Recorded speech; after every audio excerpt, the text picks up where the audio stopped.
الأنبياء والمرسلين وعلى آله وأصحابه أجمعين. قال الله تعالى وتبارك في القرآن المجيد والفرقان الحميد في شان حبيبه مخبرا وآمرا إن الله وملائكته يصلون على النبي يا أيها الذين آمنوا صلوا عليه وسلموا تسليما. الصلاة والسلام عليك يا رسول الله وعلى آلك وأصحابك يا نبي الرحمة. الصلاة والسلام عليك يا حبيب الله وعلى آلك وأصحابك يا رسول الملاحم.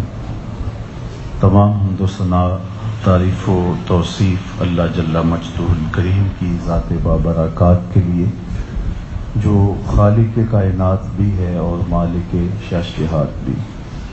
اللہ جل وعلا کی حمد و ثنا کے بعد رسول رحمت، شفیع معظم، نبی محتشم، حضور ختم المرتبت صلی اللہ علیہ وآلہ وسلم کے حضور ناز میں اپنی عقیدتوں، ارادتوں اور محبتوں کا خراج پیش کرنے کے بعد واجب الاحترام ذوی الاحتشام معزز و مکرم سامعین، خواتین و حضرات، السلام علیکم ورحمۃ اللہ وبرکاتہ.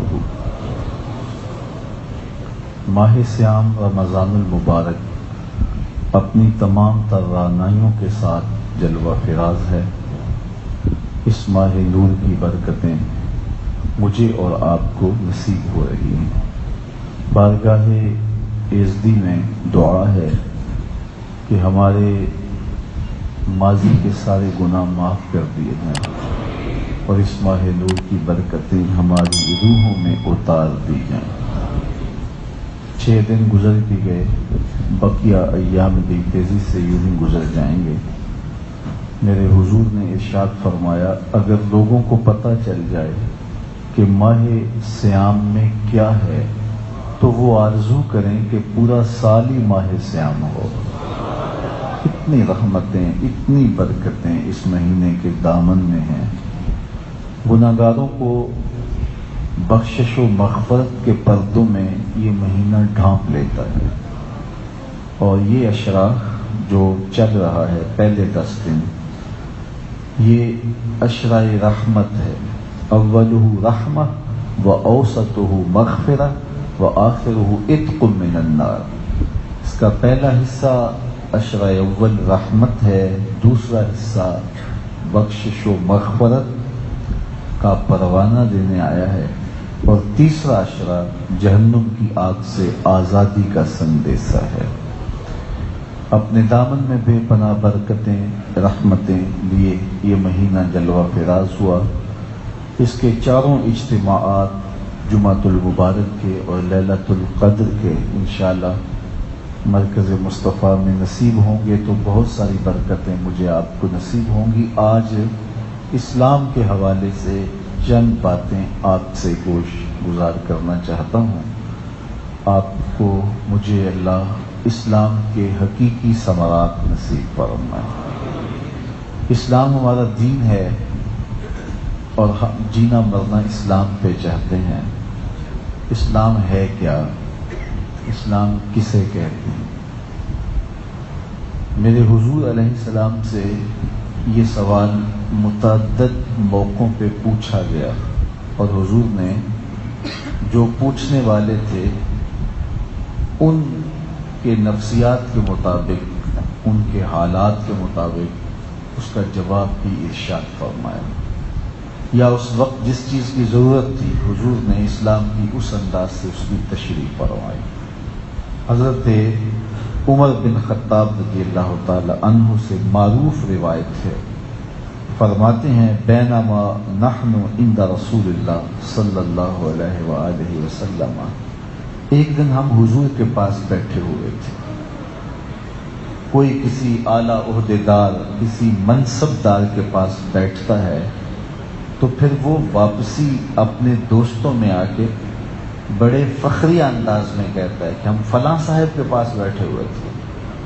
کوئی عالم دین صوفیاء، فقیروں اور درویشوں کے پاس بیٹھنے کی عادت رکھتا ہے تو اس کا اپنا انداز گفتگو ہوتا ہے کہ میں فلاں عالم دین کی صحبت میں بیٹھا کرتا تھا، ایک دن بیٹھا تو یہ واقعہ ہوا. تو لوگ اپنے اپنے انداز میں بات کرتے ہیں، لیکن حضرت عمر کیا کہتے ہیں؟ ایک دن ہم حضور کے پاس بیٹھے ہوئے، کیا گھڑیاں ہوں گی، کیا لمحے ہوں گے، نور برستا ہوگا، انوار کی جھرمٹ میں بیٹھے ہوں گے. تو کہتے ہیں کہ بینما نحن عند رسول اللہ صلی اللہ علیہ وسلم ذات یوم، ایک دن ہم حضور کے پاس بیٹھے ہوئے تھے. اطلع علینا رجل شدید و بیاض الثیاب، ایک شخص آیا جس کا لباس بہت سفید تھا، چٹا سفید لباس اس نے پہنا ہوا تھا. شدید و سواد الشعر، اور اس کے بال انتہائی سیاہ تھے. لباس الجھا تھا، اجلا ہوا تھا اور سفید اور شفاف تھا، اور بال گھنے تھے اور انتہائی سیاہ بال تھے. لا یرا علیہ اثر السفر، اس کے بشرے سے، اس کے لباس سے، اس کی وضاحت سے نہیں لگتا تھا کہ وہ مسافر ہے. مسافرت کے کوئی آثار دکھائی نہیں دے رہے تھے. آج کل بھی کوئی سفر سے آئے تو پھر بھی پتہ چلتا ہے کہ سفر سے آیا ہے، لیکن اس زمانے میں تو مسافر کی صورت ہی بتاتی تھی کہ یہ سفر کی صعوبتیں سہتے ہوئے آیا ہے.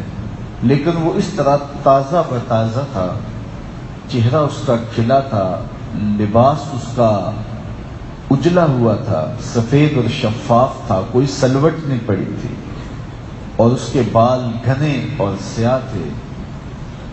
تو مسافر لگتا نہیں تھا، آثار سفر اس کے چہرے سے نمایاں نہیں تھے. ولا یعرفہ منا احد، اور مقامی بھی نہیں تھا، ہم میں سے کوئی نہیں تھا کہ جو اسے پہچانتا ہو. مدینہ المنورہ کے واسی ایک دوسرے کو جانتے تھے، کوئی اتنا پھیلا ہوا شہر نہیں تھا کہ کوئی لوگوں کی آپس میں شناسائی نہ ہو. ایک دوسرے کو شکل سے بلکہ ناموں سے جانتے تھے. تو کہا ہم میں سے اسے جانتا بھی کوئی نہیں تھا. مطلب کیا کہ وہ شہر کا واسی نہیں تھا. تو پھر وہ مسافر تھا لیکن مسافر لگ نہیں رہا تھا.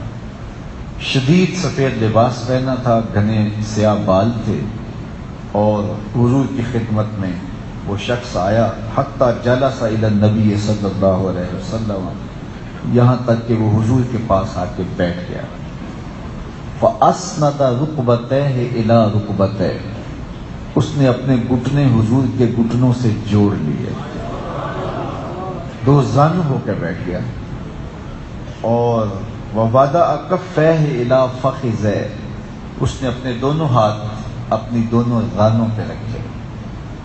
جس طرح بندہ تشہد میں بیٹھتا ہے رانوں پہ ہاتھ رکھے جاتے ہیں، تو اس طرح اس نے دونوں ہاتھ رکھے، دو زانو ہو کے بیٹھ گیا. اور بیٹھنے کے بعد عرض گزار ہوتا ہے. وقال یا محمد صلی اللہ علیہ وسلم اخبرنی عن الاسلام، کہنے لگا اے محمد صلی اللہ علیہ وسلم آپ مجھے اسلام کے بارے میں بتائیں، اسلام کیا ہے، اسلام کی خبر دیجیے. فقال رسول اللہ صلی اللہ علیہ وسلم، رسول کریم صلی اللہ علیہ وآلہ وسلم نے ارشاد فرمایا الاسلام ان تشہد اللہ الہ الا اللہ وان محمدا رسول اللہ. فرمایا اسلام یہ ہے کہ تو گواہی دے کہ اللہ کے علاوہ کوئی معبود نہیں اور محمد صلی اللہ علیہ وآلہ وسلم اللہ کے سچے رسول ہیں. وتقیم الصلاۃ، اور تو نماز ادا کرے، وتؤتی الزکوٰۃ، اور زکوٰۃ ادا کرے، وتصوم رمضان، اور رمضان کے روزے رکھے، وتحج البیت ان استطعت الیہ سبیلا، اور اگر تیرے پاس استطاعت ہے تو حج کرے. قال صدقت، کہنے لگا آپ نے بالکل سچ کہا. فقال فعجبنا له یسألہ ویصدقہ. حضرت عمر فرماتے ہیں ہمیں بڑا تعجب ہوا، خود ہی سوال کرتا ہے اور خود ہی تصدیق کرتا ہے.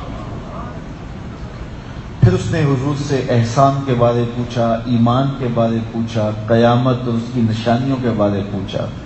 حضور بتائیں تو وہ کہے ہاں ہاں آپ نے سچ کہا ہے. ہمیں بڑا عجیب لگے اور تعجب ہو کہ خود سوال کرتا ہے اور خود ہی پھر اس کی تصدیق کرتا ہے. خیر وہ اٹھ کے چلا گیا. مجلس پہ سکوت طاری ہے، صحابہ کی آنکھوں میں استعجاب ہے. پھر حضور نے خود ہی فرمایا عمر جانتے ہو یہ کون تھا؟ کہا اللہ و رسولہ عالم، اللہ جانے اس کا رسول جانے. تو حضور نے فرمایا ھذا جبریل، یہ جبریل امین تھے جو تمہیں تمہارا دین سکھانے کے لیے آئے تھے. تو جبریل آ کے حضور کی خدمت میں بیٹھنے کا سلیقہ بتاتے ہیں کہ محبوب کی چوکھٹ پہ بیٹھے تو دو زانو ہو کے بیٹھتے ہیں. تو انہوں نے سوال جو کیا تھا، جو آج کا میرا موضوع ہے، وہ ہے اسلام. اسلام کیا ہے؟ تو حضور نے فرمایا اسلام یہ ہے کہ تو اس بات پر ایمان لائے کہ اللہ کے علاوہ اللہ کا کوئی شریک نہیں، وہی معبود حقیقی ہے اور میں اس کا سچا رسول ہوں. نماز تو ادا کرے، روزہ رکھے، زکوٰۃ دے، توفیق ہو تو حج کرے. تو یہ اسلام ہے کہ ایمان بھی لایا جائے اور اعمال صالحہ بھی بجا لائے. اللہ اکبر. ایک اور روایت حضرت عدی بن حاتم رضی اللہ تعالی عنہ اپنی کہانی سناتے ہیں. اللہ اکبر. مجھے پچھلے دن ایک صاحب ملے تو مجھے کہنے لگے میں بتانا چاہتا ہوں کہ میں آپ کے پاس کیسے آیا. تو وہ اپنی کہانی بتا رہے تھے کہ میں بڑا دنیا میں یوں کھبا ہوا تھا، تو بس ایک صاحب نے مجھے بتایا تو یہ کہانی، تو ان کی آنکھوں میں آنسو تھے. تو میں اب سوچتا ہوں کہ اگر کوئی شخص اس ماحول سے وابستہ ہوا ہے تو اس کو بھی اپنی کہانی یاد ہے کہ میں کیسے پلٹ کے یہاں آیا، تو وہ کتنے خوش نصیب تھے اور اپنی کہانیاں کیسے انہیں یاد ہیں جو کفر سے نکل کے ایمان کی روشنی میں آئے تھے. تو حضرت عدی بن حاتم تائی کا بیٹا اپنے ایمان کا واقعہ بیان کرتا ہے. فرماتے ہیں کہ قال اتیت النبی صلی اللہ علیہ وآلہ وسلم، میں حضور کی خدمت میں حاضر ہوا. فقال اسلم تسلم، حضور نے فرمایا اسلام لے آؤ تمہیں امن ملے گا، تمہیں سلامتیاں ملے گی. قلت مل اسلام، میں نے کہا حضور مجھے بتائیے اسلام ہے کیا جس کی آپ مجھے دعوت دیتے ہیں، وہ اسلام ہے کیا؟ وقال، اور حضور نے ارشاد فرمایا تشہد ان لا الہ الا اللہ وانی رسول اللہ، تو اس بات کی گواہی دے کہ اللہ کے علاوہ کوئی معبود نہیں اور میں اس کا سچا رسول ہوں. وتؤمن بالاقدار کلھا، اور تو تمام قدروں پر ایمان لائے، اقدار پر ایمان لائے. لخیرہا وشرہا، اچھی تقدیر پر اور بری تقدیر پر. حلوہا ومرہا، وہ کڑوی ہو یا میٹھی ہو، تو تقدیر پر ایمان لائے اور اللہ پر ایمان لائے اور میرے پہ ایمان لائے. یہ اسلام ہے. تو حضور نے مختصراً اسلام کی یہ توضیح ارشاد فرمائی. ایک شخص حضور کی خدمت میں حاضر ہوا اور اس نے حضور سے عرض کی ای الاسلام خیر، حضور بہتر اسلام کون سا ہے، اسلام کی کون سی صورت ہے جو اچھی ہے؟ تو آقا کریم نے اسے جو جواب دیا وہ بھی سنیے اور اسلام کی جامعیت کا اندازہ کیجیے. صرف مخصوص عبادات کا نام اسلام نہیں ہے. بعض لوگوں نے یہ سمجھ لیا ہے نماز، روزہ، حج، زکوٰۃ یہ مخصوص عبادات کریں گے تو یہ ہمارا اسلام ہے.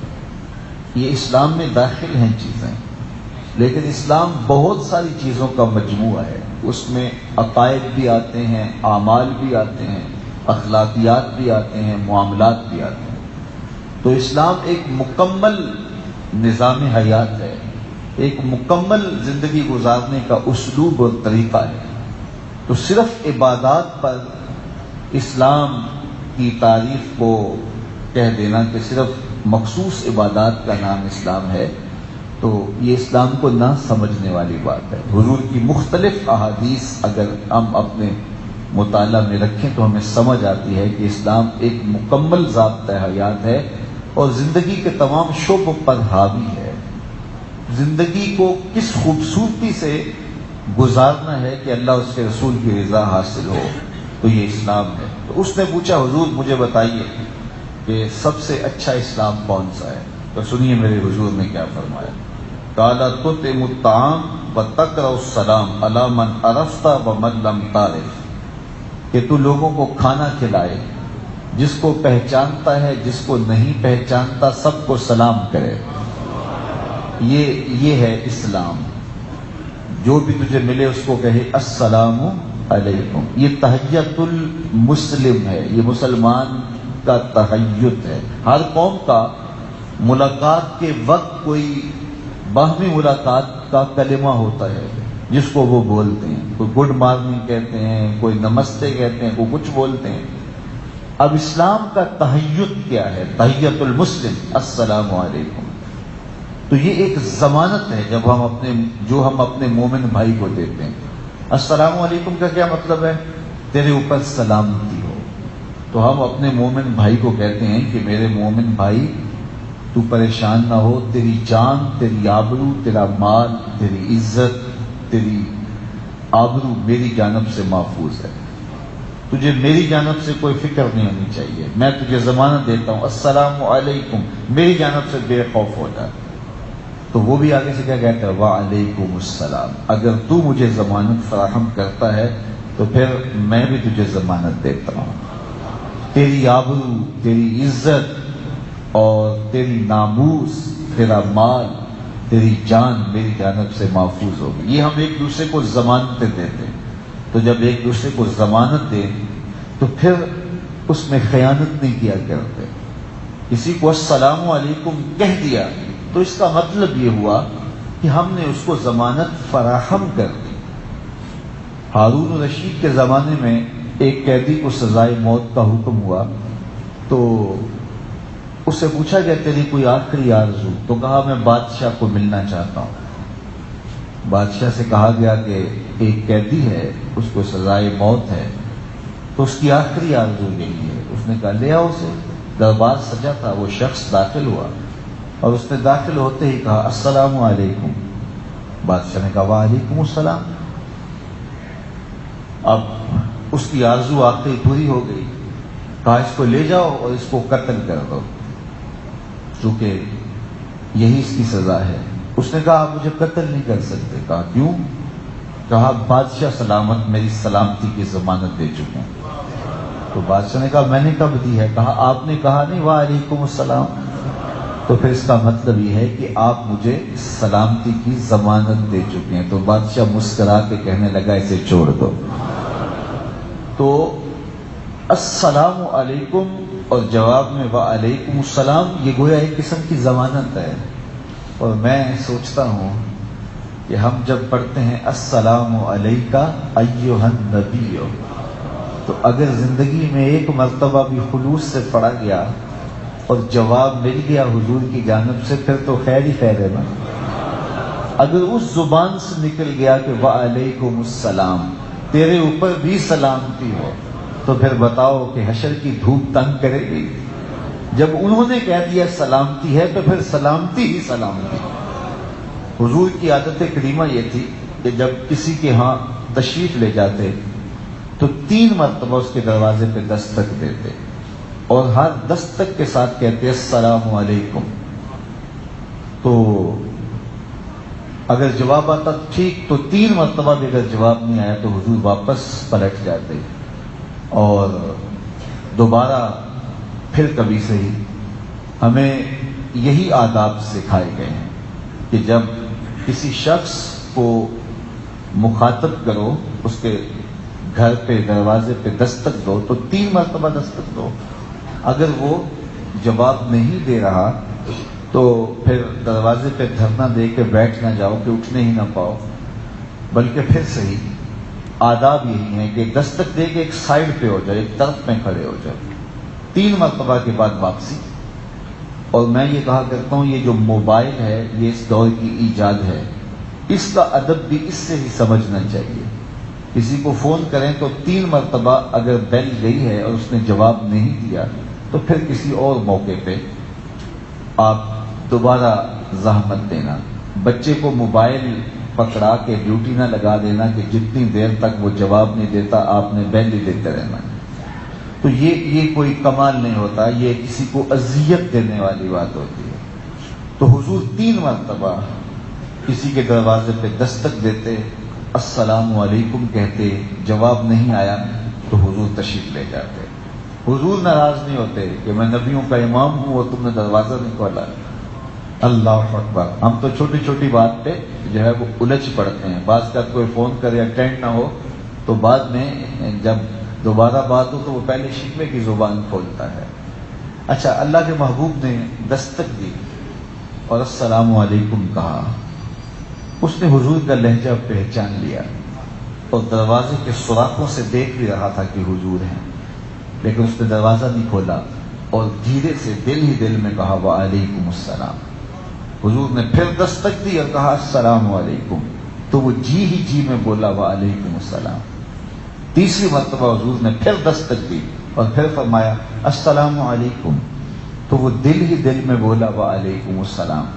حضور واپس پلٹے تو اس نے جلدی سے دروازہ کھولا اور عرض کی میرے ماں باپ آپ پہ قربان. حضور میرے تو وقت جاگے کہ آپ آئے، تشریف لے آئیے، یہ گھر بھی آپ کا ہے، میں بھی آپ کا خادم ہوں، میں ابھی آپ کا نوکر ہوں. تو حضور نے فرمایا کہ میں نے تو 3 مرتبہ دستک دی تھی، جواب نہیں آیا تو میں جا رہا ہوں. تو اس نے عرض کی حضور میں نے تینوں بار سنا تھا لیکن میں کسن ہولے ہولے بولتا رہا، میری آرزو یہ تھی آپ بار بار مجھے سلامتی کی دعا دیتے رہے. السلام علیکم، السلام علیکم، السلام علیکم، تیرے اوپر سلامتی ہو، تیرے اوپر سلامتی ہو، تیرے اوپر سلامتی ہو. تو ان کی زبان سے اگر وعلیکم السلام کے لفظ نصیب ہو گئے تو پھر برکت ہی برکت ہے. اسی لیے ہم کہتے ہیں کثرت سے حضور پہ درود پڑھو. فرمایا کہ میں اہل محبت کا درود خود سنتا ہوں اور ان کو پہچانتا بھی ہوں. اللہ اکبر. تو فرمایا اسلام، بہتر اسلام یہ ہے کہ تو لوگوں کو کھانا کھلائے، جس کو پہچانتا ہے جس کو نہیں پہچانتا ان کو سلام کرے.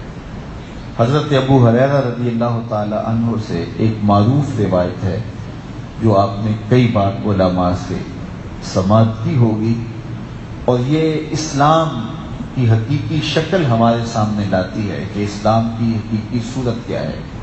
مسلمان کسے کہتے ہیں؟ جس کے سجدے زیادہ ہیں، جو رکوع زیادہ کرتا ہے، جس کا قیام بہت لمبا ہوتا ہے.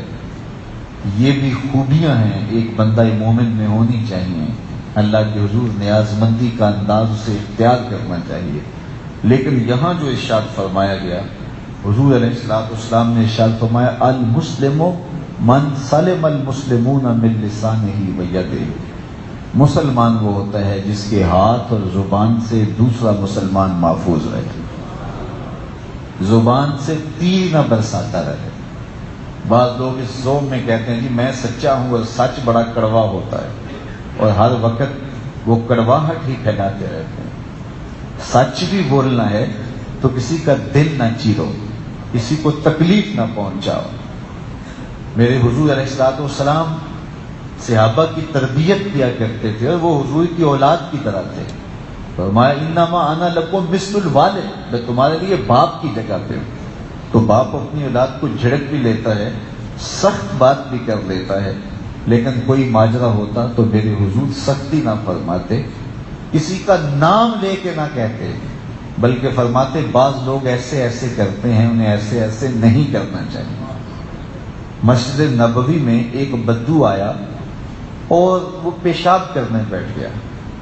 کچی مسجد تھی اس زمانے میں، تو وہ ایک گوشے میں پیشاب کرنے بیٹھ گیا، اور یہ کوئی یہاں کرے تو ہمارا رد عمل کیا ہوگا؟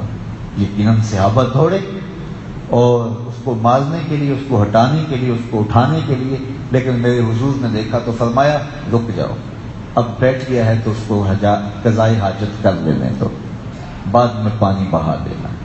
اور پھر جب اس نے پیشاب کر لیا تو اس کو بلایا، کہا یہ مسجدیں بول و براز کے لیے نہیں، ذکر و فکر کے لیے بنائی گئی ہیں۔ تو یہ تھا میرے حضور کا اخلاق۔ حضرت انس بن مالک رضی اللہ تعالیٰ عنہ فرماتے ہیں کہ 10 سال میں نے حضور کی نوکری کی ہے، خدمت رسول اللہ 20، حضور میں نے حضور کی خدمت جو ہے وہ 10 سال کی ہے، لیکن 10 سال میں ایک جو ہے وہ لمحہ بھی ایسا نہیں آیا کہ حضور نے مجھے اف کہہ کے بھی پکارا، بلکہ بعض کا توتا بچہ تھا تو برتن ٹوٹ جاتے تھے، برتن جب ٹوٹ جاتے تھے تو جو ازواج تھی تو ان کی طبیعت میں غصہ آنے لگتا، تو قبل اس سے کہ وہ کچھ کہتی تو حضور پہلے فرماتے اس برتن کی عمر ہی اتنی تھی، اور ازواج کو بھی کچھ نہ کہنے دیا۔ اللہ اکبر! تو یہ حضور کی شفقت ہے۔ تو اسلام محبت کا نام ہے، اسلام پیار کا نام ہے، حسن سلوک کا نام ہے، باہمی محبت اور الفت کا نام ہے۔ آقا کریم علیہ السلام کا ایک فرمان سنیے، حضور نے ارشاد فرمایا لا یؤمن العبد الایمان کلہ حتی یترک الکذب فی المزاحۃ والمراء ان کان صادقا، کہ اتنی دیر تک کوئی شخص کامل مومن نہیں ہوگا جب تک وہ مزاح کی حالت میں بھی جھوٹ نہ چھوڑ دے۔ ایک تو ہے کہ جھوٹ کسی مقصد کے لیے بولنا، کسی کو نقصان پہنچانے کے لیے، اپنے نفع کے لیے جھوٹ بولنا، کسی کے ضرر کے لیے جھوٹ بولنا، وہ تو کبھی ہے ہی ہے۔ بعض اوقات انسان باتوں باتوں میں مزاحن کوئی بات کر دیتا ہے اور اس میں جھوٹ ہوتا ہے، لیکن میرے حضور نے فرمایا کہ ایمان کامل اتنی دیر تک نہیں ہو سکتا جب تک مزاحن بھی جھوٹ بولنا نہ چھوڑ دیا جائے۔ اور آگے فرمایا کہ والمرا وان کان صادقا، اور اگرچہ تو سچا بھی ہے پھر بھی جھگڑا چھوڑ دے۔ کسی بھائی سے، کسی دوست سے الجھاؤ ہو گیا اور تو سچا ہے، اور تو اپنی سچائی کے لیے اس سے الجھے اور جھگڑا پھیل جائے تو تو چھوڑ دے، کوئی بات نہیں ہے۔ تو جب تک یہ کیفیت پیدا نہیں ہوتی کہ جھگڑا مٹانے کے لیے سچا ہونے کے باوجود بھی ترک کر دیا جائے اور مذاق کی حالت میں بھی جھوٹ نہ بولا جائے، جب تک یہ کیفیت نصیب نہیں ہوتی ایمان کامل ہی نہیں ہوتا۔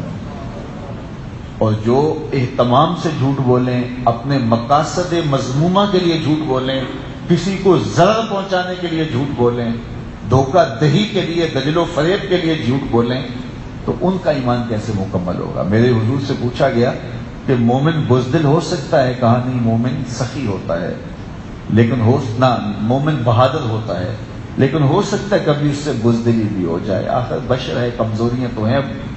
پھر پوچھا گیا کہ مومن کنجوس ہو سکتا ہے؟ فرمایا نہیں، سخی ہوتا ہے، لیکن ہو سکتا ہے کبھی اس سے بخل بھی سرزد ہو جائے۔ پھر تیسری بات میرے حضور سے پوچھی کہ مومن جھوٹا ہو سکتا ہے؟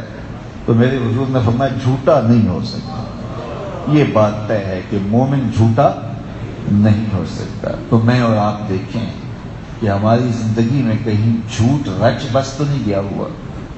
میرے حضور نے فرمایا من لم یدع قول الزور والعمل به فلیس للہ حاجہ ان یدع طعامہ وشرابہ، جو جھوٹ اور جھوٹے کام نہیں چھوڑتا اس کے بھوکا پیاسا رہنے کی اللہ کو کوئی ضرورت نہیں ہے۔ وہ روزہ رکھتا ہے، سارا دن بھوک کاٹتا ہے، پیاس کاٹتا ہے، لیکن جھوٹ نہیں چھوڑتا۔ دیکھیے روزے میں تو ان چیزوں کو بھی چھوڑنے کا حکم دیا گیا ہے جو جائز اور مباح تھے، کھانے جائز تھے، پاکیزہ تھے، طیب تھے، طاہر تھے۔ ماہ سیام نے کہا کہ دن کے وقت وہ نہیں لیں گے۔ میری زبان کانٹا بن رہی ہے، حلق میرا اس وقت خشک ہو رہا ہے، کوئی مجھے آب زمزم نکال کے دے کہ جناب یہ 2 گھونٹ لے لیجئے، میں آب زمزم لے کر آیا ہوں، اور مدینہ المنورہ کے باغوں کی پکی ہوئی یہ کھجور ہے، تو جناب یہ لے لیجئے، اس سے طیب اور طاہر مشروب اور معقول اور کیا ہو سکتا ہے؟ لیکن کیا میں وہ آب زمزم پیوں گا؟ کیا وہ کھجور کھاؤں گا؟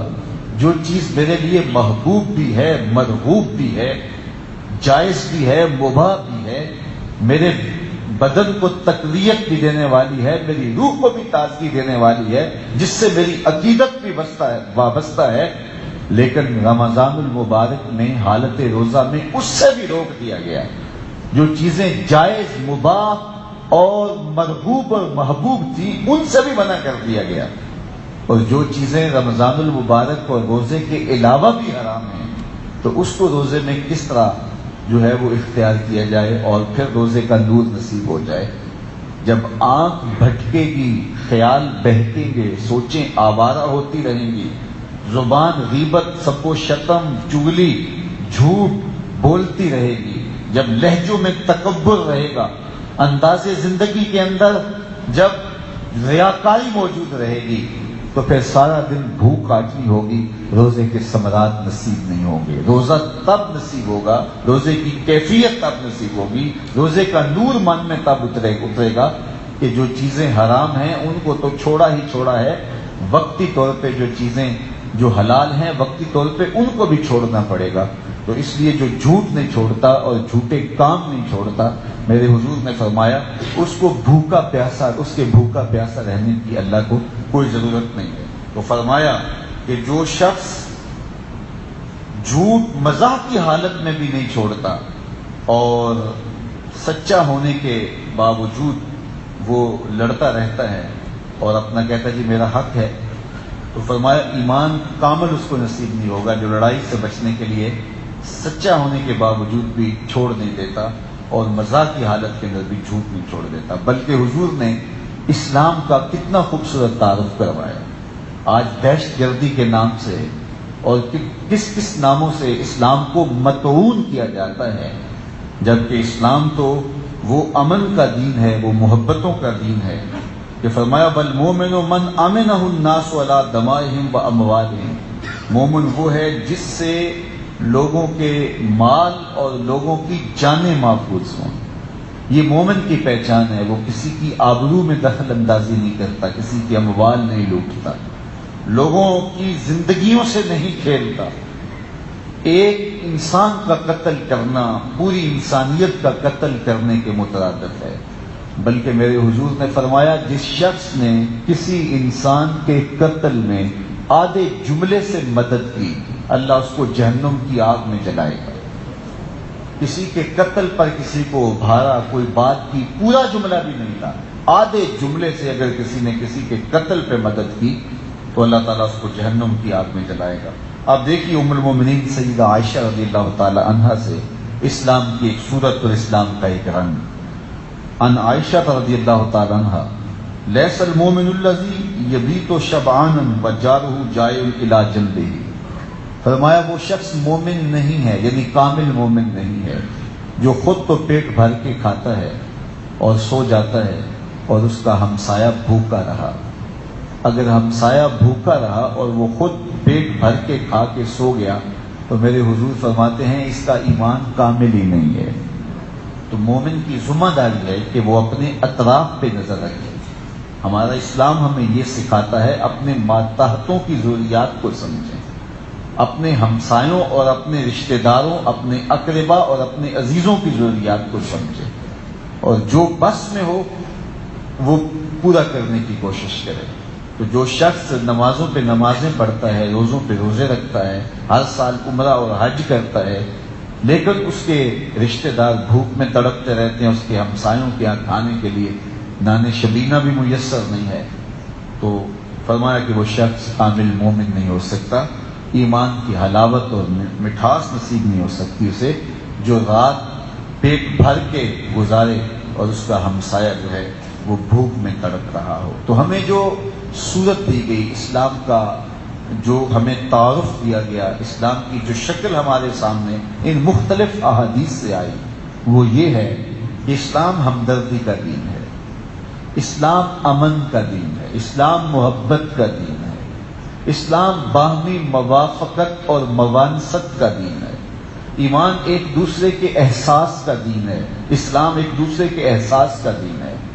اسلام بھوکوں کو کھانا کھلانے کا، پیاسوں کو پانی پلانے کا، ننگوں کو لباس دینے کا اور پریشان حالوں کے دکھوں میں ان کی مدد کرنے کا دین ہے۔ اسلام ہمیں سکھاتا ہے کہ اپنے اطراف پہ نظر رکھو، نگاہ رکھو، اور ہمیں ہر خوشی کے موقع پر غرباء کو اپنے ساتھ شامل کرنے کی تلقین کی گئی ہے۔ یہ روزے آئے ہیں تو ہمیں غرباء کا خیال رکھنے کی تلقین کی گئی، افطار کی فضیلتیں بیان کی گئی۔ اسی طرح عید آتی ہے تو عید میں صدقہ فطر واجب کیا گیا۔ عید قرباں آئی تو ہم اپنے گھروں میں جانور لا کر کے اس کو ذبح کر کے غرباء میں اس کا گوشت تقسیم کریں گے تاکہ وہ بھی اس سے متمتع ہوں، فیضیاب ہوں۔ ہمیں ہر موقع پہ دوسروں کا خیال رکھنے کی، دوسروں کا لحاظ رکھنے کی تلقین کی گئی، سبق دیا گیا اور ان کے ساتھ محبت اور موانست کے ساتھ پیش آنے کی تلقین گئی۔ شادی کا موقع ہوا، ہم اپنے بیٹے کی شادی کی، ولیمہ رچایا، میرے حضور کی آواز آئی، شر الطعام طعام الولیمہ، بدترین کھانا ولیمے کا کھانا ہے، جس میں امیروں کو تو بلایا جائے، غریبوں کو نہ بلایا جائے۔ وہ کھانا جس میں صرف امراء کو بلایا گیا ہے، یعنی جن سے کچھ ملنے کی توقع ہے، اور غرباء کو نہیں بلایا گیا۔ میرے حضور کی زبان سے فرمایا گیا، کھانوں میں سب سے بدتر کھانا اگر کسی نے دیکھنا ہو تو وہ یہ کھانا ہے۔ اس لیے جب آپ اپنے بیٹے کی شادی کریں، اگر آپ کا حلقہ احباب امراء پر مشتمل ہے، غرباء آپ کے حلقہ احباب میں نہیں ہیں، تو آپ ڈھونڈ کر کے کچھ غرباء شامل کر لیں، محلے سے، گلی سے، جن سے آپ کو یہ کوئی توقع نہ ہو کہ آپ نے ان سے کوئی وصول کرنا ہے، وہ آپ کو نذرانہ دیں گے، کوئی بھاجی دیں گے، بلکہ محض ان کو اللہ کی رضا کے لیے اور کھانے کو جو ہے وہ برا کھانا پکارا جانے سے بچانے کے لیے اور اللہ رسول کی رضا جوئی کے لیے، اس میں برکت کے لیے اس کو بلائیں، اور عزت افزائی کے ساتھ جس طرح اپنے معزز اور معتبر مہمانوں کو آپ کھانا کھلاتے ہیں، تو یہ نہیں کہ ان کو بلا کر کے ایک سائڈ پہ بٹھا رکھیں اور بعد میں ان کو جو ہے وہ ایک پلیٹ چاولوں کی دے دیں کہ آپ کو بھی بلایا ہے۔ جس عزت کے ساتھ، جس تکریم اور وقار کے ساتھ آپ نے باقی کو بلایا ہے، تو اسی تکریم اور وقار کے ساتھ ان کو بھی کھانا کھلائیں، تو اس سے عرش کا رب بڑا راضی ہوگا، عرش کا رب بھی راضی ہوگا، مدینے والا نبی بھی راضی ہوگا کہ یہ میری امت سے پیار کرتے ہیں۔ میرے والد گرامی فرمایا کرتے تھے، اگر تم چاہو کہ رسول کریم تم سے پیار کریں تو تم حضور کی امت سے پیار کرو، حضور کی امت سے پیار کرو گے تو حضور تم سے پیار کریں۔ اگر کوئی میرے بچوں کا منہ چومے تو میں اس سے پیار کرتا ہوں نا، آپ کی اولاد سے کوئی پیار کرے تو آپ اس سے بے ساختہ پیار کرنے لگ جاتے ہیں کہ یہ میری اولاد سے پیار کرتا ہے۔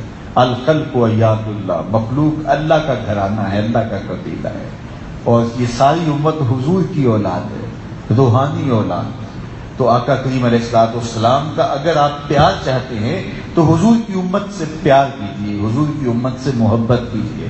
میرے بزرگ یہ بھی فرمایا کرتے تھے، جس سے پیار کیا جائے اس کی خیر خواہی کی جاتی ہے، اس کی اچھائی چاہی جاتی ہے، اور کسی کی بہترین خیر خواہی یہ ہے کہ اس کی آخرت کی بہتری کے لیے سوچا جائے، تو اس کو اچھے ماحول سے وابستہ کرو اور اس کو 5 گانا نماز کا خوگر بناؤ تاکہ اس کی آخرت بہتر ہو جائے اور جہنم کی بھڑکتی آگ سے بچ جائے۔ تو صاحبو، اسلام ہمدردی کا نام ہے، اسلام سلامتی کا نام ہے، امن کا نام ہے، صلح کا نام ہے، پیار کا نام ہے، لڑائی سے بچنے کا نام ہے، حق پر ہونے کے باوجود معاف کر دینے کا نام ہے۔ میرے حضور نے 3 چیزیں قسمیں کر کے فرمائی ہیں، ان میں سے ایک چیز یہ ارشاد فرمائی کہ اگر کوئی شخص معاف کر دے تو فرمایا کہ اس کی عزت نہیں گھٹے گی۔ میں قسم کھا کے کہتا ہوں، حضور میں محمد اللہ کی قسم کرتا ہوں کہ معاف کرنے سے عزت گھٹتی نہیں ہے۔ تو اگر کسی نے زیادتی کی ہے اور وہ غلطی پہ، ہاں جو لوگ آپ کے زیر تربیت ہیں، طلباء ہیں، اس کا تلامذہ ہیں یا سالکین راہ طریقت ہیں، تو بعض کا ان سے ناراضگی کچھ وقت کے لیے اختیار کرنا پڑتی، تو اس کا مطلب تربیت ہوتا ہے کہ اگر ایک طالب علم کو استاد کبھی بھی نہ جھڑکے اور ہر وقت معاف کر دے تو پھر اس کی طبیعت بگڑ جائے گی، اس کی تربیت اچھی نہیں ہوگی. تو استاد کا یہ کرنا یا شیخ کا مریدین کے لیے ایسا کرنا، یہ اس کی ذمہ داریوں میں شامل ہے کہ ان کی تربیت کرے. تو وہ ناراضگی اس قبیل کی ناراضگی نہیں ہوگی، وہ تربیت کے لیے ناراضگی ہوگی. لیکن جو عام طور پہ لوگ ہیں جو تمہارے سے وابستہ ہیں، تو وہ اگر کوئی ایسی غلطی کر بھی دیں اور آپ سمجھتے ہیں کہ میں حق پہ ہوں اور وہ غلطی پہ ہے، تو فوری معاف کر دیں. معاف کرنے سے جو ہے وہ آپ کی عزت میں کوئی فرق نہیں آئے گا. اللہ کے محبوب نے فرمایا کہ اس کی عزت کم نہیں ہوگی، عزت بڑھے گی. تو اس لیے ایمان محبت، پیار، الفت اور ایک دوسرے کے ساتھ حسن سلوک کا نام ہے. اللہ تعالیٰ جل شانہ ہمیں اسلام کی حقیقی تعلیمات سے مالا مال کرے اور ہمیں امن، محبت، عدل، عہد کی پاسداری، وعدوں کی پابندی، سچائی کے دامن کو تھامنا، جو صفات ہیں مسلم کی، وہ ساری کی ساری ہماری روحوں میں اتار دے اور ہمارے من میں چراغاں کر دے. مجھے آج وہ لمحے بھی یاد آ رہے ہیں جب ہم نے بھڑکتی ہوئی گرمی میں سائبان کے نیچے بغیر پنکھے کے جمعۃ المبارک ادا کیے تھے، اور جو ہے وہ گرمی کی شدت کی وجہ سے بعض لوگوں کا حال بڑا عجیب بھی ہو جاتا رہا ہے. آج میں اللہ کا شکر ادا کرتا ہوں کہ مرکز مصطفیٰ کا ایک اور مرحلہ مکمل ہوا اور آج ہم ایک آسودہ ماحول میں بیٹھے ہیں. یہ بھی ابھی کام مکمل نہیں ہوا. انشاءاللہ اگلے جمعۃ المبارک کے موقع پہ جب آپ تشریف لائیں گے تو مرکز مصطفیٰ کے اس حال کا کام مزید قریب ہو چکا ہوگا. پھر جو بقیہ اس کے کام ہیں، آپ لوگوں کی دعاؤں سے ہی سب کچھ ہو رہا ہے. آپ دعائیں جاری رکھیں کہ اللہ تعالیٰ جل شانہ بقیہ کام بھی اس کے تکمیل پذیر ہوں اور یہ بہت جلد تکمیل کی منزل تک پہنچے. جن لوگوں نے اپنا مال خرچ کیا، میں جانتا ہوں لوگوں نے 10-10 روپے بھی پیش کیے، لاکھوں بھی پیش کیے. میں ان سب کے لیے دعا گو ہوں، بلکہ جو گلی سے گزرتے ہوئے محبت کی نظر سے دیکھ بھی لیتا ہے، میرے دل سے دعائیں نکلتی ہیں، مالک اسے بھی محروم نہ رکھنا. اس شخص کے لیے بھی دعا گو ہوں کہ جو دیکھتا ہے تو اس کا جی چاہتا ہے کہ یہ بڑا کام میں کر سکوں، لیکن چھوٹا کام کرنے کی اجازت بھی اس کی جیب نہیں دیتی. میری آج کی مجلس میں اس کے لیے بھی دعا ہے کہ مالک اسے اتنا عطا کر کہ وہ اپنی خواہش اور اپنی آرزو اور اپنی تمنا کو پورا کر سکے. بعض تمنائیں بہت بڑی نہیں ہوتی ہیں، چھوٹی چھوٹی ہوتی ہیں.